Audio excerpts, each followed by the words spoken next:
नमस्कार दोस्तों, आप सभी लोगों का एचवी पाठशाला में स्वागत है। हम सभी लोग प्रकाश संश्लेषण की क्लासेस कर रहे थे और श्वसन की क्लासेस को हमने आरंभ करा था। तो आज हम सभी लोग श्वसन की जो क्लासेस बची हुई हैं उनको करेंगे, ठीक है। तो हमने करीब यहाँ तक पढ़ लिया था, आज हम सभी लोग इसी के आगे बात करेंगे। अच्छा, यहाँ से जितना मैं पढ़ा रहा हूँ अगर आप इतना पढ़ लेंगे तो जो करीब 10 नंबर की आपकी जो बायोटेक्नोलॉजी वगैरह जो भी दी गई है उसमें करीब आप सभी लोग 7 से 8 क्वेश्चन आसानी से कर लेंगे, ठीक है। तो खैर हमने जहाँ तक किया था उसी के आगे पढ़ेंगे। पहले इसमें कुछ इंपॉर्टेंट जो बिंदु हमने नोट कराए थे उनको एक बार फिर से देख लेते हैं, रिवीजन कर लेते हैं थोड़ा, तब आगे बढ़ते हैं। जैसे पायरुविक अम्ल का ऑक्सीकरण, तो पायरुविक अम्ल का ऑक्सीकरण ऑक्सीजन की उपस्थिति में और उसके अभाव में अलग अलग तरीक़ों से होता है। तो इसमें कुछ चीज़ें आपको देखने वाली हैं, उसको एक बार फिर से रिपीट कर लेते हैं तो फिर आगे बात करते हैं सभी लोग। जैसे कि हमने कहा बताया था कि पायरुविक अम्ल का वायवीय ऑक्सीकरण और पायरुविक अम्ल का अवायवीय ऑक्सीकरण, इसमें कुछ इंपॉर्टेंट बिंदु हैं उनको पहले देख लेते हैं। तो अगर हम वायवीय ऑक्सीकरण की बात करें, ऑक्सीजन की उपस्थिति में होगा। पायरुविक अम्ल के पूर्ण रूप से विघटित होने पर कार्बन डाइऑक्साइड बनता है और क्या बनता है, जल बनता है, ठीक है। कब, जब उसका ऑक्सीजन की उपस्थिति में जब पायरुविक अम्ल का पूर्ण विघटन होगा तो कार्बन डाइऑक्साइड और जल का निर्माण होता है। इस विघटन में होने वाली जो भी क्रियाएं हैं क्रेब्स चक्र अथवा टीसीए चक्र कहा जाता है इनको। और यह क्रिया कहाँ होती, तो माइटोकॉन्ड्रिया में होती। बहुत ही इंपॉर्टेंट बिंदु है कि पायरुविक अम्ल का वायवीय ऑक्सीकरण कहाँ संपन्न होता है, आपसे पूछा जाए तो माइटोकॉन्ड्रिया में होती। और क्रेब्स चक्र, टीसीए चक्र, इन्हें जो भी प्रक्रियाएं होती हैं इनको क्रेब्स चक्र या फिर हम टीसीए चक्र भी कहते हैं। यह क्रिया कहाँ कहाँ पर संपन्न होती है आमतौर पर, तो माइटोकॉन्ड्रिया में संपन्न होती है, ठीक है। आगे बढ़ते हैं। पायरुविक अम्ल का अवायवीय ऑक्सीकरण, अब जब यहाँ पर बात की जा रही है अवायवीय, कहने का तात्पर्य जब ऑक्सीजन अनुपस्थिति हो, ऑक्सीजन की अनुपस्थिति हो, ठीक है। तो ऑक्सीजन की अनुपस्थिति में पायरुविक अम्ल से एथिल अल्कोहल और कार्बन डाइऑक्साइड बनता है। यह क्रिया कहाँ होती है, तो कोशिका द्रव्य में होती है तथा इसके लिए माइटोकॉन्ड्रिया की हमें आवश्यकता नहीं होती। तो जब ऑक्सीजन की उपस्थिति में पायरुविक अम्ल का ऑक्सीकरण होगा तो कार्बन डाइऑक्साइड और जल का निर्माण होगा, जिसे हम सभी लोग टीसीए चक्र या फिर क्रेब्स चक्र के नाम से भी जानते हैं। और यह क्रिया आमतौर पर कहाँ होती है, माइटोकॉन्ड्रिया में होती है। जब ऑक्सीजन की अनुपस्थिति में पायरुविक अम्ल का विघटन होगा तो एथिल अल्कोहल और कार्बन डाइऑक्साइड का निर्माण होता है। और यह आमतौर पर क्रिया कहाँ संपन्न होती है, माइटोकॉन्ड्रिया में ना होकर के कोशिका द्रव्य में संपन्न होती है। हमें इसके लिए माइटोकॉन्ड्रिया की आवश्यकता नहीं पड़ती। ग्लाइकोलिसिस की क्रिया कहाँ संपन्न होती है, तो कोशिका द्रव्य में संपन्न होती है। सीधे तौर पर प्रश्न पूछा जाता है। वायवीय और अवायवीय श्वसन दोनों प्रकार की श्वसन क्रियाओं में ग्लाइकोलिसिस अथवा ईएमपी मार्ग इसका एक प्रथम चरण है। अच्छा, एक बार पूछा गया था कि निम्नलिखित में से कौन सा एक प्रथम चरण है, तो वायवीय और अवायवीय श्वसन दोनों प्रकार की श्वसन क्रियाओं में ग्लाइकोलिसिस या फिर ईएमपी जो भी प्रक्रिया है वह उसकी प्रथम चरण के अंतर्गत शामिल होगी, ठीक है। यह संपूर्ण क्रिया केवल कोशिका द्रव्य में संपन्न होती है। और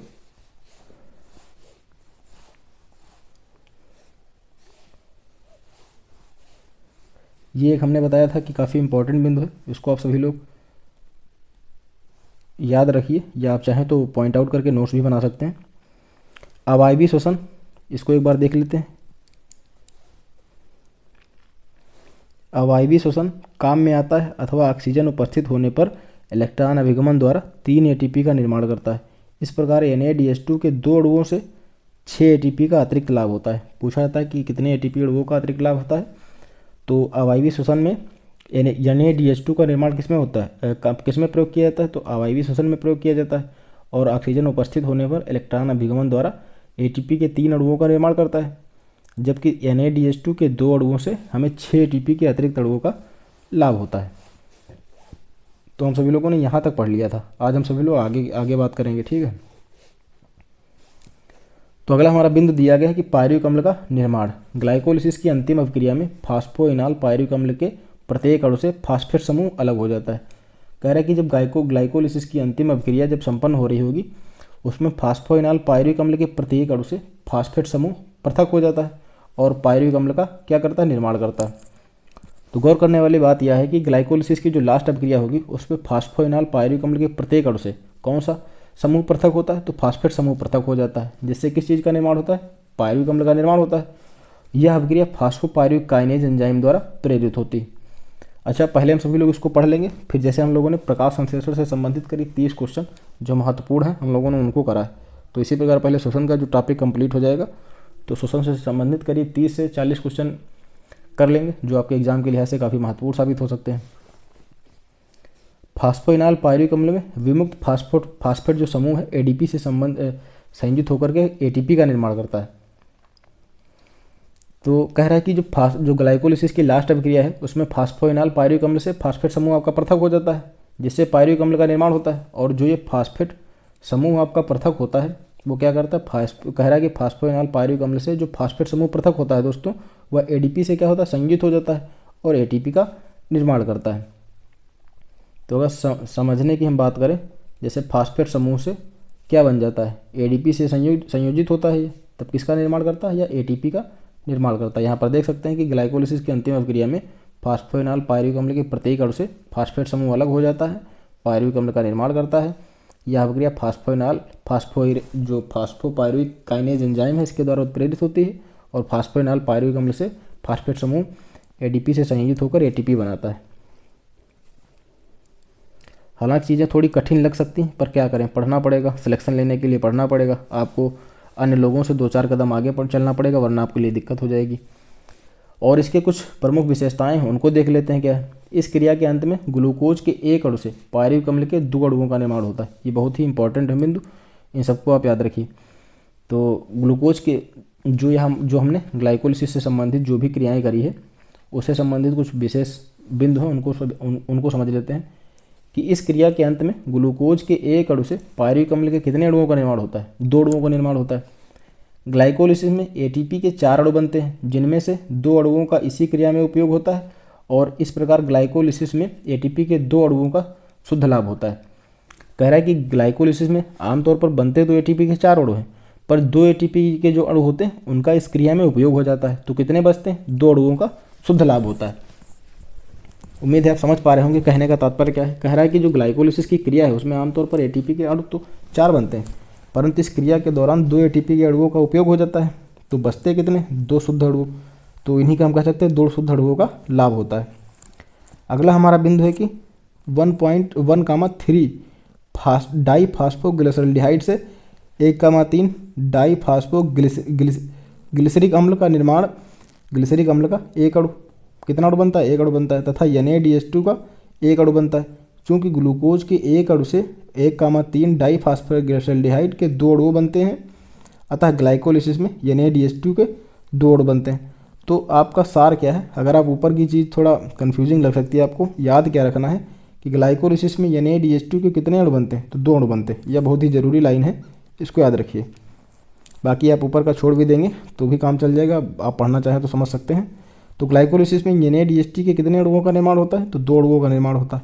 और कितने अणुओं का शुद्ध लाभ होता है, तो 2 अणुओं का शुद्ध लाभ होता है। वैसे बनते तो 4 हैं, किंतु 2 का उपयोग उस प्रक्रिया के अंतर्गत हो जाता है, तो 2 ही बचते हैं। तो शुद्ध लाभ कितना होगा, 2 शुद्ध लाभ हो जाएगा। और ग्लाइकोलिसिस में NaDH2 के कितने अणु बनते हैं, 2 अणु बनते हैं। ग्लाइकोलिसिस की क्रिया जब वायवीय दशाओं में होती है तो ऑक्सीजन उपलब्ध होती है। कह रहा है कि अभी हमने वायवीय और अवायवीय चीज़ों पर बात करी है, तो ग्लाइकोलिसिस की क्रिया जब वायवीय दशाओं में अर्थात जब ऑक्सीजन उपस्थित रहती है, एरोबिक कंडीशन में होती है, तो कह रहा है कि ऑक्सीजन क्या होती है, उपलब्ध होती है। अतः इस क्रिया में निर्मित प्रत्येक NaDH2 माइटोकॉन्ड्रिया के इलेक्ट्रॉन अभिगमन तंत्र द्वारा 3 ATP और H2A का निर्माण करता है। इस क्रिया में जल के प्रत्येक अणु के निर्माण के लिए O2 का उपयोग होता है। तो आपको बाकी चीज़ समझने के लिए किंतु याद क्या रखना, वायवीय श्वसन में ग्लाइकोलिसिस से 6 ATP अणुओं का अतिरिक्त लाभ होता है। ये आपको याद रखनी, प्रत्येक चीज़ आपको याद नहीं रखनी, किंतु जो जो चीज़ें ज़रूरी है मैं वो बता दे रहा हूँ। बाकी समझने के लिए, किसी भी प्रकार के फैक्ट को याद करने के लिए आपको उसके पीछे की कहानी पता होनी चाहिए, वरना आप फैक्ट याद नहीं कर पाएंगे, रख नहीं पाएंगे। ग्लाइकोलिसिस में होने वाली अभिक्रियाओं में ऑक्सीजन की आवश्यकता क्या होती, नहीं होती। जिनमें जो ऑक्सीजन की आवश्यकता नहीं होती तथा कार्बन डाइऑक्साइड का उत्पादन भी नहीं होता है। अब पायरुविक अम्ल का हम विघटन समझते हैं। पायरुविक अम्ल का विघटन ऑक्सीजन की उपस्थिति पर निर्भर करता है। ऑक्सीजन की उपस्थिति में अर्थात वायवीय श्वसन में पायरुविक अम्ल कार्बन डाइऑक्साइड व जल में विघटित होता है। अभी हमने ऊपर शुरुआत में ही इस चीज़ को लेकर के बात करी थी कि ऑक्सीजन की उपस्थिति में क्या होता है, कार्बन डाइऑक्साइड और जल बनता है, जबकि ऑक्सीजन जब अनुपस्थित होगी तो एल्कोहल व कार्बनिक अम्ल बनते हैं। बहुत इंपॉर्टेंट है, इसको याद रखें। पायरिक अम्ल का वायवीय ऑक्सीकरण ग्लाइकोलिसिस की प्रक्रिया में ग्लूकोज के अणु में उपस्थित कुल ऊर्जा का लगभग 10% भाग 28 किलो कैलोरी प्रति ग्लूकोज अणु विमुक्त होता है। इसको याद रखें। इसके अतिरिक्त कुछ ऊर्जा की हानि ऊष्मा के रूप में भी हो जाती है। पायरिक अम्ल का ऑक्सीकरण माइटोकॉन्ड्रिया में संपन्न होता है। कहाँ होता है? तो पायरिक अम्ल का जो ऑक्सीकरण कहाँ होता है दोस्तों? माइटोकॉन्ड्रिया में होता है। अतः ग्लाइकोलाइसिस में निर्मित पायरुविक अम्ल माइटोकॉन्ड्रिया में प्रवेश करता है, जहाँ पर इसका ऑक्सीकरण होता है और 2 चरण में संपन्न होता है। अभी हमने पूर्व में ही पढ़ा था कि पायरुविक अम्ल का ऑक्सीकरण से संबंधित जो भी घटनाएं होती हैं माइटोकॉन्ड्रिया में TCA, क्रेब्स वगैरह पर बात कर चुके हैं पूर्व में ही। तो पायरुविक अम्ल का ऑक्सीकरण माइटोकॉन्ड्रिया में होता है। अतः ग्लाइकोलिसिस में निर्मित जो पायरुविक अम्ल ग्लाइकोलिसिस में जो पायरुविक अम्ल का निर्माण होता है वह माइटोकॉन्ड्रिया में प्रवेश करता है, जहाँ पर क्या होता है? इसका ऑक्सीकरण होता है। तो यह कितने चरणों में होता है? 2 चरणों में होता है।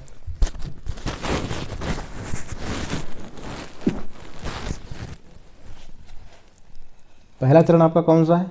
एसिटिल कोएंजाइम ए का निर्माण, और दूसरा क्रेब्स चक्र अथवा ट्राई कार्बोक्सिलिक अम्ल का निर्माण। आपको याद क्या रखना है? आपको याद रखना है दोस्तों, जो ऊपर लिखा हुआ है कि ग्लाइकोलिसिस तथा क्रेब्स चक्र को जोड़ने वाली कड़ी क्या है? Acetyl coenzyme A. बहुत ही इंपॉर्टेंट बिंदु है। कई बार विभिन्न प्रकार के नीट, UGC वगैरह या TGT, PGT इस प्रकार के एग्जाम्स में ये प्रश्न अक्सर पूछा जाता है। ये पूछा गया हुआ है कि एसिटिल कोएंजाइम ओ का निर्माण जो है, इसको तो भी हम खैर पढ़ेंगे। कहने का तात्पर्य यहाँ है कि एसिटिल कोएंजाइम ए है क्या? तो ये ग्लाइकोलिसिस तथा क्रेब्स चक्र को जोड़ने वाली एक कड़ी के रूप में कार्य करता है। तो अगर आपसे पूछा जाता है कि निम्नलिखित में से कौन सा एंजाइम जो है या कौन सी चीज़ ऐसी है जो ग्लाइकोलिसिस तथा क्रेब्स चक्र को जोड़ने वाली कड़ी के रूप में कार्य करता है, तो आपके जो भी विकल्प दिए होंगे आप किसको चूज करेंगे? एसिटिल कोएंजाइम ए को चूज करेंगे। तो आइए थोड़ा इसको समझ लेते हैं, क्या चीज़ है ये। ऑक्सीजन की उपस्थिति में पायरुविक अम्ल के अणु माइटोकॉन्ड्रिया में प्रवेश करते हैं। अभी ऊपर ही हमने पढ़ा, माइटोकॉन्ड्रिया में होने वाली वायवीय श्वसन की क्रियाओं को कोशिकीय श्वसन भी कहते हैं। या पूछा जाता है कि कोशिकीय श्वसन की क्रिया कहाँ संपन्न होती है? तो माइटोकॉन्ड्रिया में होती है। ऐसे ही देखो, जब आप चीज़ को पढ़ रहे हैं तो पढ़ते पढ़ते आपको फैक्ट याद हो जाएगा, ठीक है। तो कहने का तात्पर्य है कि आप इन्हीं को ऐसे पढ़िए कहानी की तरह, ताकि आपको फैक्ट रटना ना पड़े। क्योंकि दोस्तों अगर आप फैक्ट को रटेंगे तो आपको याद करना काफ़ी मुश्किल हो जाएगा, और याद भी हो जाएगी तो चीज़ें आप भूल जाएंगे। तो माइटोकॉन्ड्रिया में होने वाली वायवीय श्वसन की क्रियाओं को क्या कहा जाता है? कोशिकीय श्वसन कहा जाता है। क्रेब्स चक्र में प्रवेश करने से पूर्व पायरुविक अम्ल का क्या होता है? विकार्बोक्सिलीकरण होता है, जिसके फलस्वरूप 2 कार्बन परमाणु वाला जो एसिटिल समूह है उसका निर्माण होता है। यह कोएंजाइम ए नामक जटिल एंजाइम समूह से क्रिया कर एसिटिल कोएंजाइम ए का निर्माण करता है।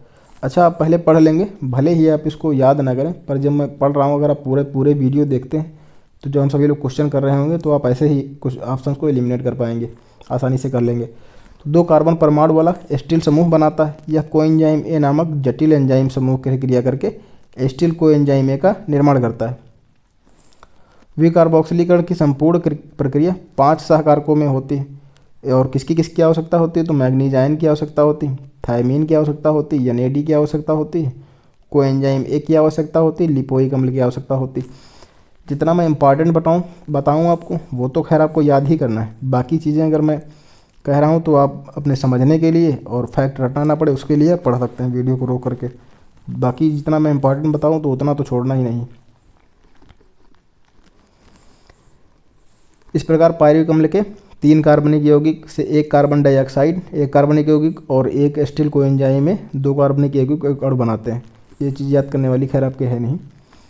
आगे बढ़ते हैं। क्रेब्स चक्र अथवा ट्राई कार्बोक्सिलिक अम्ल चक्र। जैसा कि हमने पहले ही पढ़ चुका है कि ग्लाइकोलिसिस में हेक्सोस शर्करा में संचित ऊर्जा का केवल 10% अंश ATP के रूप में विमोचित होता है। पूछा जाए अगर आपसे ग्लाइकोलिसिस में हेक्सोस शर्करा में संचित ऊर्जा का कितने % अंश विमोचित होता है, तो 10% अंश ATP के रूप में लगभग विमोचित होता है। बाकी जो शेष ऊर्जा होती है वो एसिटिल कोएंजाइम ए के अणुओं में संचित हो जाती है। जो शेष ऊर्जा होती है दोस्तों वह एसिटिल कोएंजाइम के जो अणु है उनमें संचित हो जाती है। और संचित है का विमोचन इसके ऑक्सीकरण से होता है। एस्टिल कोएंजाइम ए में कार्बन के 2 परमाणु होते हैं। बहुत इंपॉर्टेंट लाइन है कि एस्टिल कोएंजाइम ए में कार्बन के कितने परमाणु होते हैं, तो 2 परमाणु होते हैं, ठीक है।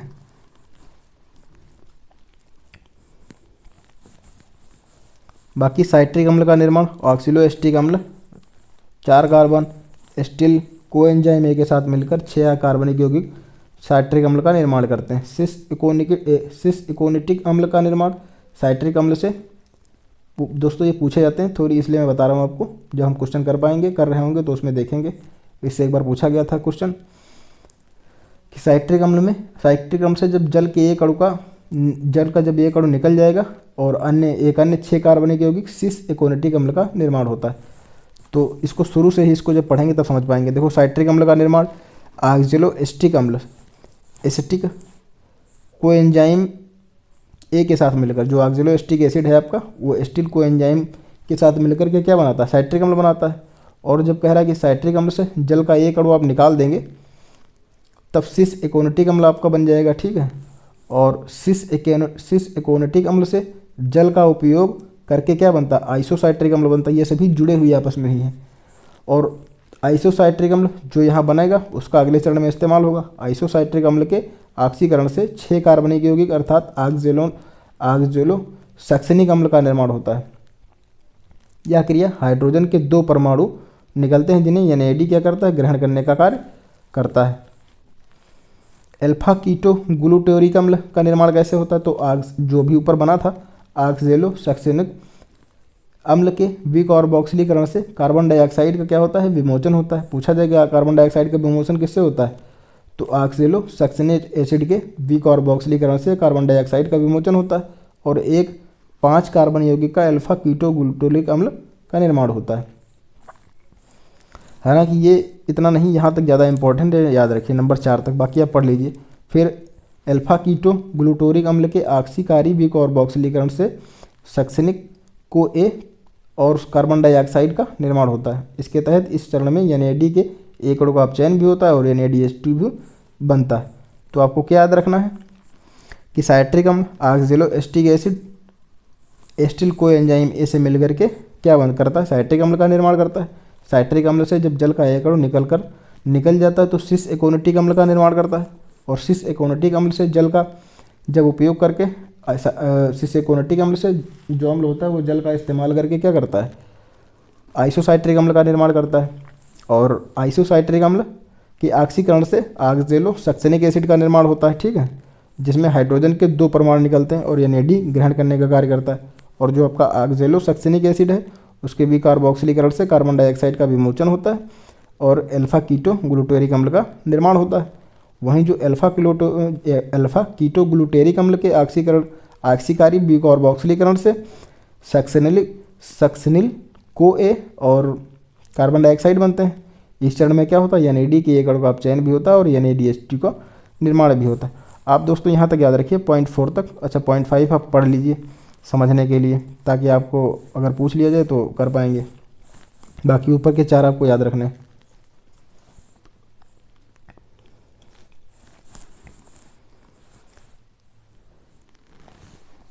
आगे हम पढ़ते हैं क्या दिया गया, कौन सा बिंदु हमारा है, प्यूमेरिक अम्ल का निर्माण।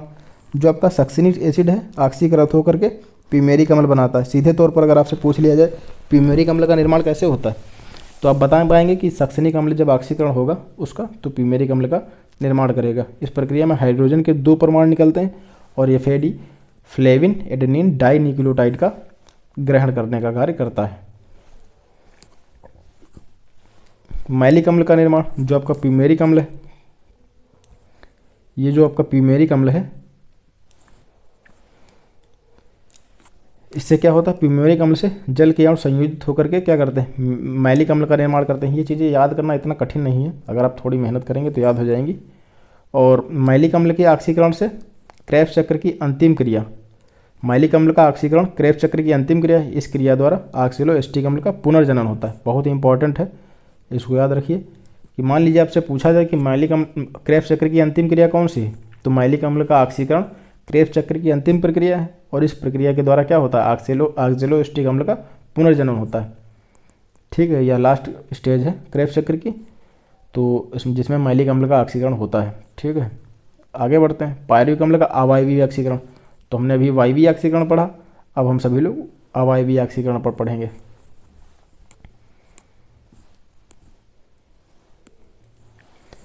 दिया है अवायवीय ऑक्सीकरण में कि अवायवीय श्वसन ऑक्सीजन के अभाव तथा कुछ अन्य परिस्थितियों में होता है।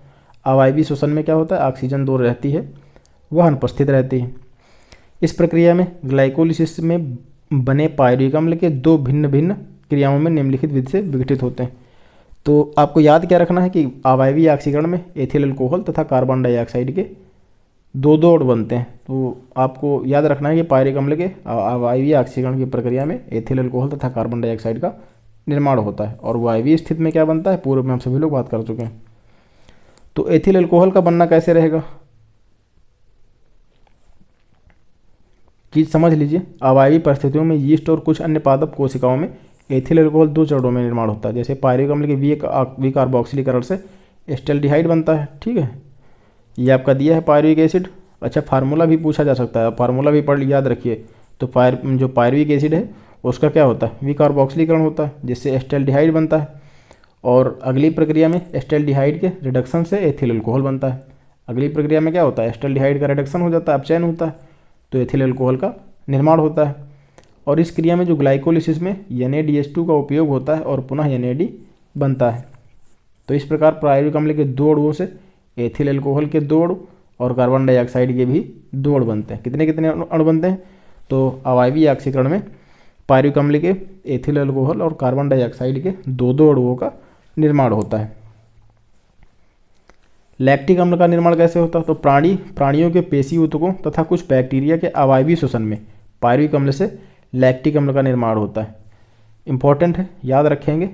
अवायवीय श्वसन की प्रक्रिया में जो पायरुविक अम्ल से लैक्टिक एसिड का निर्माण होता है, ये आपका पायरुविक एसिड है। यहाँ पर NADH2 के दो अणुओं का NADH2 का संलयन होता है और फिर क्या बनता है, आपका लैक्टिक एसिड बनता है। फार्मूला भी इसका याद रखेंगे, इंपॉर्टेंट है। तो इसका फार्मूला क्या है, CH3CHOH COOH प्लस NAD। तो लैक्टिक अम्ल का निर्माण कैसे होगा, अवायवीय श्वसन में जब पायरुविक अम्ल से लैक्टिक एसिड का निर्माण होता है। लैक्टिक अम्ल का निर्माण प्रायः मनुष्यों में तथा अन्य जंतुओं की मांसपेशियों में होता है। इंपॉर्टेंट बिंदु है। लैक्टिक अम्ल का निर्माण कहाँ होता है, जो भी मनुष्य हैं, जीवधारी हैं, उनकी मांसपेशियों में निर्माण होता है। और कभी कभी आपसे प्रश्न पूछा जाता है, बायो के अंतर्गत पूछा जाता है कि कौन से अम्ल के द्वारा हमें थकावट महसूस होती है।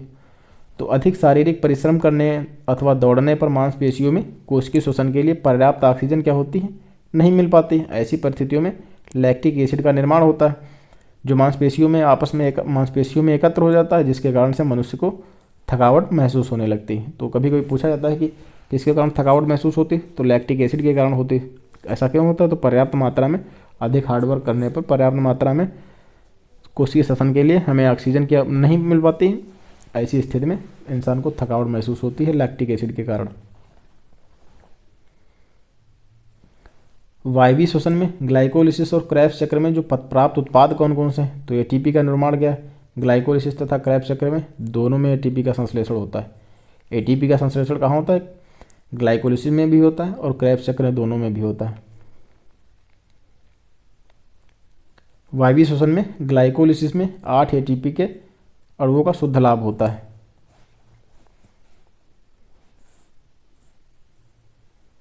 और पायरुविक अम्ल के दो अणुओं के ऑक्सीकरण से प्राप्त ऊर्जा कितनी होती, 28 एटीपी होती है। तो इस प्रकार पायरुविक अम्ल के दो अणुओं से प्राप्त कुल ऊर्जा 28 प्लस 2 एटीपी अर्थात 30 एटीपी आपका हो गया। आपको ये याद रखना है। तो पायरुविक अम्ल के दो अणुओं से प्राप्त कुल ऊर्जा कितनी है, 30 एटीपी है।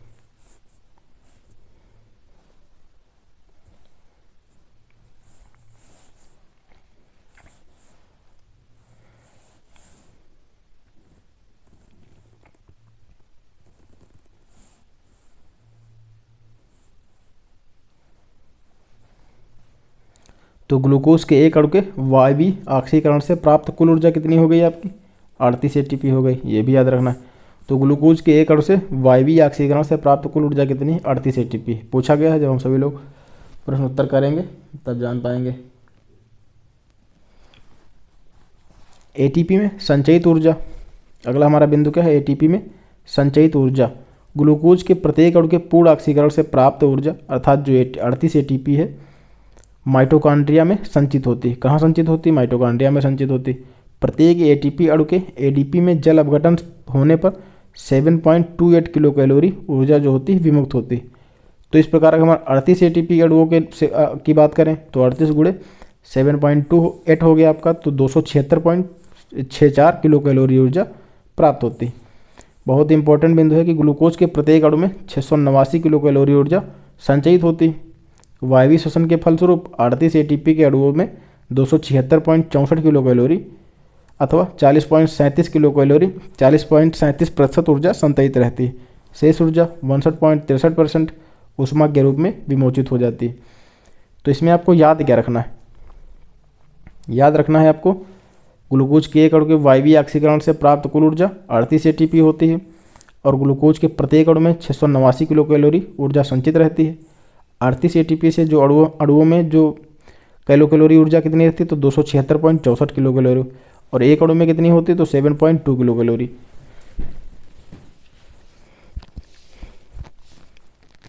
इतना याद रखना है आपको।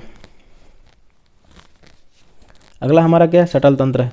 कोशिका द्रव्य में बने NADH2 के ये अणु माइटोकॉन्ड्रिया की झिल्लियों में सीधे प्रवेश नहीं कर पाते हैं, अतः ये अप्रत्यक्ष मार्ग या फिर शटल द्वारा प्रवेश करते हैं, माइटोकॉन्ड्रिया में प्रवेश करते हैं। इसे क्या कहते हैं? इसे मैलेट एस्परेट शटल भी कहा जाता है। कार्बन डाइऑक्साइड का विमोचन। कार्बन डाइऑक्साइड केवल क्रेब्स चक्र में ही विमोचित होती है। कार्बन डाइऑक्साइड का विमोचन कहाँ होता है? क्रेब्स चक्र में होता है।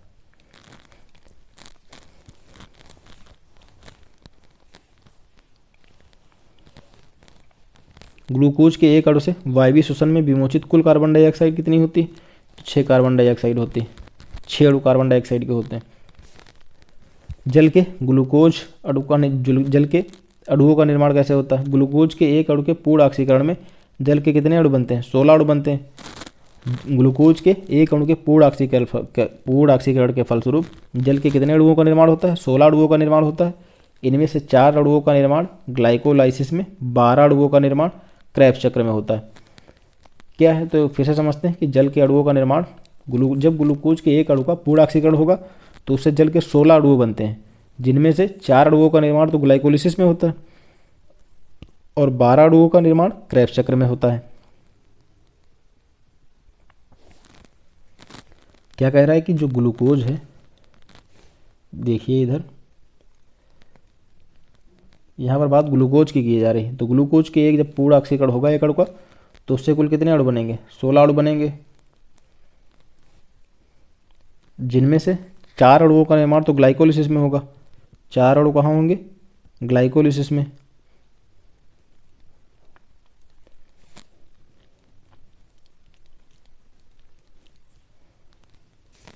और 12 अणु कहाँ होंगे? क्रेब्स चक्र में।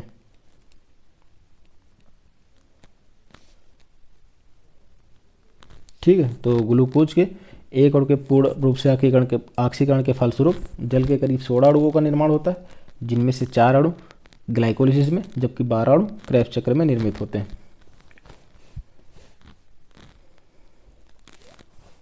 बाकी बहुत ज़्यादा आपको रिएक्शंस वगैरह पढ़ने की ज़रूरत नहीं है, आप अपने एग्जाम के लिहाज से जितना ज़रूरी हो उतना ही पढ़ें।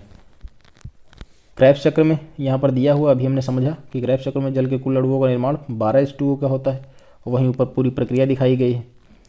ग्लूकोज के एक अणु के वायवीय श्वसन में जल के कुल कितने अणु बनते हैं? 16 अणु बनते हैं, और जो भी ये रिएक्शंस वगैरह हैं ये सभी इसी चीज़ को दर्शाती हैं। तो आपको रिएक्शंस नहीं बस सिर्फ थ्योरी याद रखना है। इस प्रकार ग्लूकोज के एक अणु के पूर्ण ऑक्सीकरण में उपयोग किए गए जल अणु 10 H2O, और ये रिएक्शंस पढ़ने के लिए कोई ज़रूरी है नहीं आपके लिए। ये तुलना बहुत ही ज़रूरी है दोस्तों। तुलना कैसे क्या है इसको समझ लेते हैं। यहाँ तक हमने कवर किया, अब इसको पढ़ते हैं। तुलना मोस्ट इम्पॉर्टेंट, क्योंकि यही आपके एग्ज़ाम में आएंगे।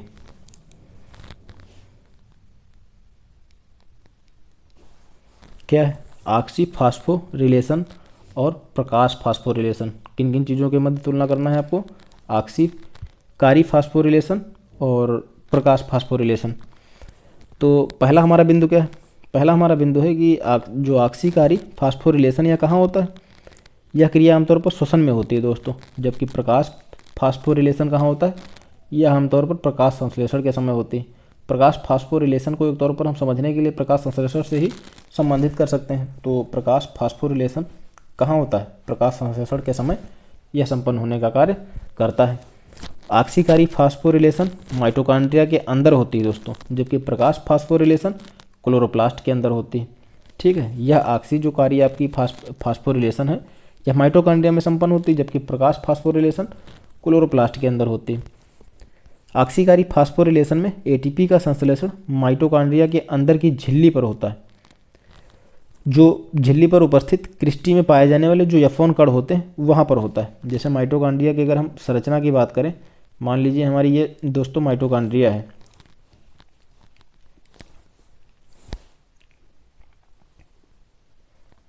ये हमारी माइटोकॉन्ड्रिया है, ठीक है।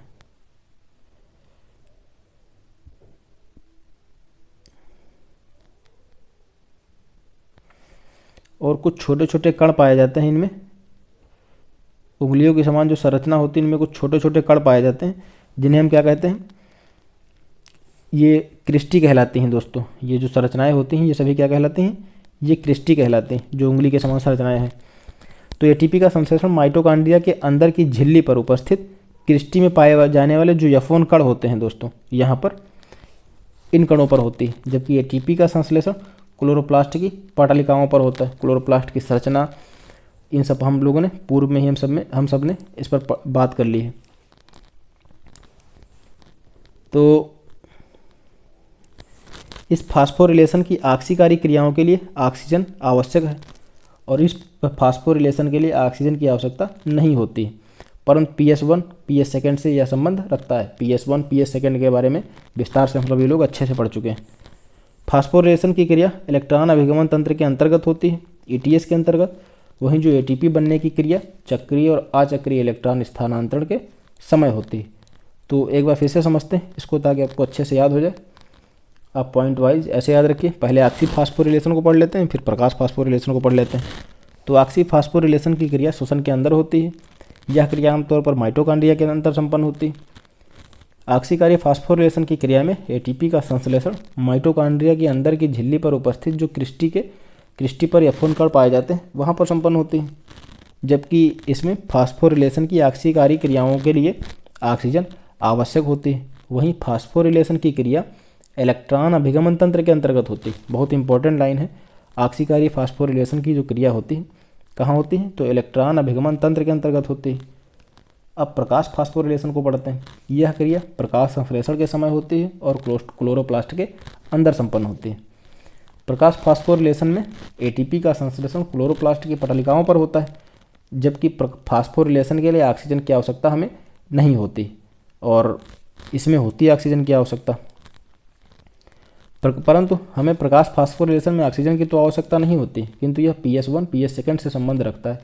एटीपी बनने के लिए क्रिया चक्रीय और अचक्रीय इलेक्ट्रॉन स्थानांतरण के समय होती, और यह क्या कब होती? तो इलेक्ट्रॉन अभिगमन तंत्र के अंतर्गत होती। जल के निर्मित अणु कितने हैं? 16। जल में उपयोग अणु कितने हैं? 10 अणु हैं। ग्लूकोज के एक अणु के वायवीय ऑक्सीकरण द्वारा प्राप्त जल के अणु कितने हैं? 6H2O। ग्लूकोज के एक अणु के वायवीय ऑक्सीकरण से प्राप्त जल के अणु कितने हैं? 6 ATP अणु। 6 ATP नहीं दोस्तों, 6H2O। ग्लूकोज के एक अणु के वायवीय ऑक्सीकरण द्वारा प्राप्त जल के अणु 6 हैं। ग्लूकोज के एक अणु के पूर्ण ऑक्सीकरण के लिए आवश्यक ऑक्सीजन कितनी है? तो 6O2 है। तो ये खैर हमारा ज़्यादा नहीं बचा है मेरे ख्याल से, अभी करीब एक क्लास और होगी इसकी, फिर उसके बाद हम सभी लोग इससे बनने वाले जो प्रश्न हैं उनको हम सभी लोग पढ़ेंगे।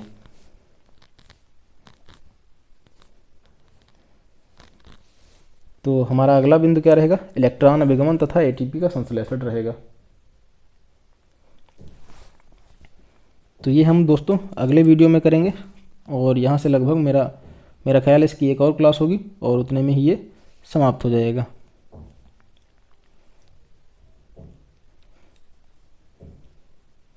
जैसे कि आप देख रहे हैं ये चीज़ बहुत इंपॉर्टेंट आपके लिए होगी, ठीक है। क्या होगा, तो ये आपके लिए बहुत इंपॉर्टेंट है, ये पूछा जाता है, आरक्यू वगैरह पूछे जाते हैं। श्वसन को प्रभावित करने वाले कारक, कार्बन डाइऑक्साइड कैसा प्रभाव डालेगा, ऑक्सीजन कैसे प्रभाव डालेगा, ये बहुत ही ज़रूरी आपके लिए साबित होगा। आप वीडियो पूरा देखिए तभी आप समझ पाएंगे।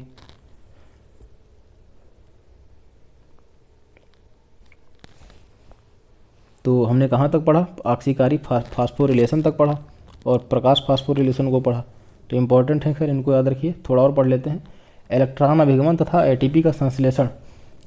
चूक कोशिकाएं अपनी क्रियाओं के लिए एटीपी के रूप में प्रयोग करती हैं। जो कोशिकाएं हैं दोस्तों, क्रियाओं के लिए ऊर्जा जो एटीपी के रूप में प्रयोग करती हैं, अथवा क्रेब्स चक्र अथवा ट्राई कार्बोक्सिलिक अम्ल चक्र टीसीए विमुक्त ऊर्जा वाले इलेक्ट्रॉनों को NADH तथा FADH2 द्वारा ग्रहण कर लिए जाते हैं। एटीपी में भी रूपांतरित करना आवश्यक है। यह क्रिया माइटोकॉन्ड्रिया की भीतरी झिल्ली में होती है। तो इसमें याद करने वाली चीज़ क्या है, इलेक्ट्रॉन अभिगमन तथा एटीपी का संश्लेषण में याद करने वाली चीज़ आपके लिए क्या है, कह रहा है कि जो कोशिकाएं अपनी क्रियाओं के लिए ऊर्जा एटीपी के रूप में प्रयोग करती हैं, अतः क्रेब्स चक्र अथवा ट्राई कार्बोक्सिलिक अम्ल चक्र में विमुक्त ऊर्जा वाले इलेक्ट्रॉनों को एटीपी में रूपांतरित करना आवश्यक है। अतः यह क्रिया कहाँ संपन्न होती है दोस्तों, तो माइटोकॉन्ड्रिया के झिल्ली में संपन्न होती है। माइटोकॉन्ड्रिया की भीतरी झिल्ली में संपन्न होती है। तब ऑक्सीजन पर निर्भर करती है और इनके इलेक्ट्रॉनग्राही भाग लेते हैं, जो मिलकर इलेक्ट्रॉन अभिगमन श्रृंखला बनाते हैं। आप इसको सिर्फ पढ़ लीजिए, बस इतना काफ़ी रहेगा। इसमें याद करने वाली चीज़ कोई खास है नहीं, आप इसको पढ़ लीजिए और अगर आपसे पूछा जाएगा तो आप आराम से क्वेश्चन कर पाएंगे। ग्लूकोज के एक अणु के ग्लाइकोलाइसिस तथा क्रेब्स चक्र की क्रियाओं द्वारा पूर्णतः ऑक्सीकृत होने पर NADH2 के 2 अणु तथा NADH के 8 अणु व FADH2 के 2 अणु माइटोकॉन्ड्रिया के मैट्रिक्स में बनते हैं। इस प्रकार इलेक्ट्रॉन के कुल 12 युग्म बनते हैं। अतिरिक्त ग्लाइकोलाइसिस तथा क्रेब्स चक्र की अभिक्रियाओं में विमुक्त ऊर्जा इलेक्ट्रॉन अभिगमन तंत्र के बिना ही एटीपी में परिवर्तित हो जाती है। इसे क्रियाधार स्तर फास्फोरिलेशन कहते हैं। चूँकि माइटोकॉन्ड्रिया में एटीपी का संश्लेषण ऑक्सीजन के उपयोग से संबंध है, अतः इसे ऑक्सीकारी फास्फोरिलेशन भी कहते हैं।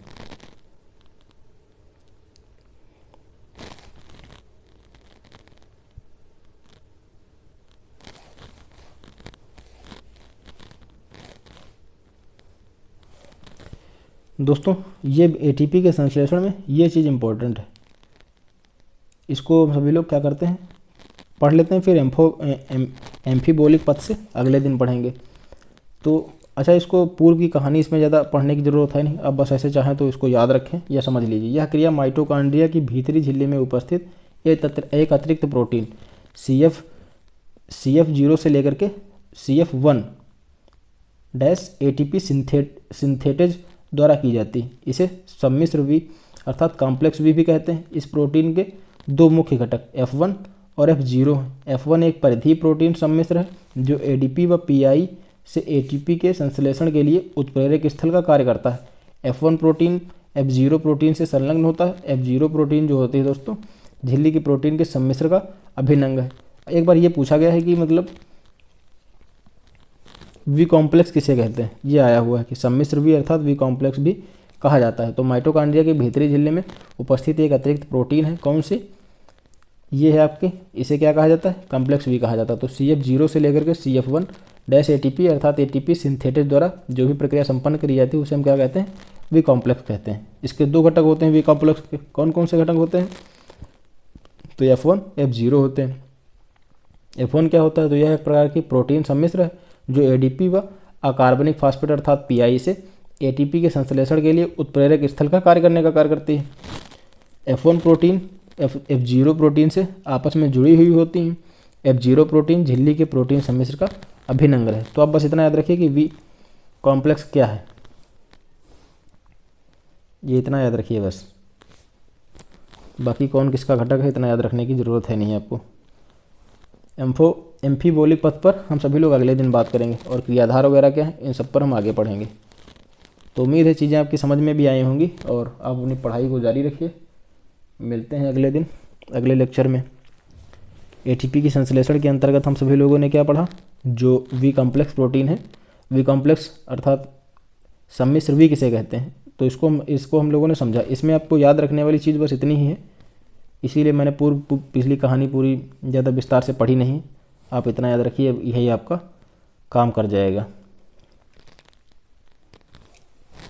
एम्फोबेलिक जो एम्फीबोलिक पथ है, इसके अंतर्गत उपापचय की विभिन्न प्रकार की क्रियाएं शामिल होती हैं। उन सब पर हम सभी लोग अगले लेक्चर में बात कर लेंगे। और ये चीज़ें आपको ज़रूर याद रखनी है, ये काफ़ी इम्पोर्टेंट है, ठीक है।